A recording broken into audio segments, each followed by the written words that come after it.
d'abord on prend l'homme. On dit d'abord que c'est que l'homme. On dit c'est l'être qui est tout et rien. Il est tout parce qu'il a une parcelle de la puissance créatrice. Et il n'est rien parce qu'une fièvre l'empêche de fois de se lever. Alors donc il est tout et rien.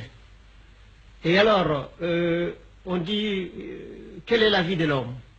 Alors la vie de l'homme est subdivisée en 9 degrés, mais chaque degré, et puis ces 9 degrés sont encore subdivisés en 3 étages, et chaque étage a 3 degrés.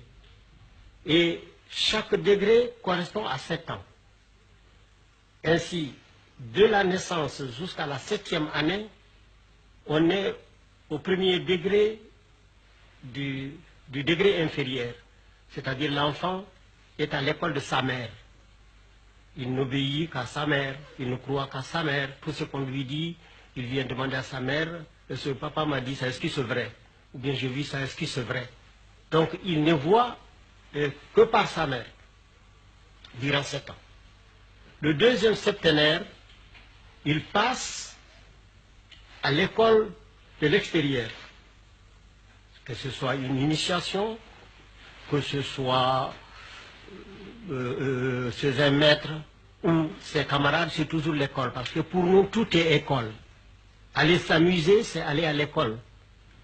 Aller puiser de l'eau, c'est aller à l'école. Tout est école, tout est enseignement. Pour nous, rien n'est simplement récréatif. Et alors, donc, l'enfant au dehors apprend. Mais il revient toujours pour demander à sa mère si ce qu'il a vu est vrai. C'est ce qu'il a entendu est vrai. Et c'est là jusqu'à 14 ans. À partir de 14 ans, c'est-à-dire le deuxième septénaire passé, l'enfant commence à être une personnalité, c'est séparant de sa mère, parce qu'il va vers sa 21e année, il commence à dire à sa mère, non, tu n'as pas compris, c'est pas comme ça. Il commence à raisonner. Et alors à 21 ans, il a fini le petit cycle. Alors, il est censé avoir fait un premier tour dans toutes les initiations. On lui a parlé des êtres vivants, immobiles. On lui a parlé des êtres vivants, mobiles. Ensemble, pour parler comme un terme, on lui a parlé du règne animal, on lui a parlé du règne végétal, on lui a parlé du règne minéral. Alors maintenant, il approfondit ça encore durant 21 ans, qui constitue trois âges encore. Le deuxième 21 ans viennent renforcer les premiers 21 ans. Et alors ce n'est qu'à 42 ans qu'il a droit à la parole.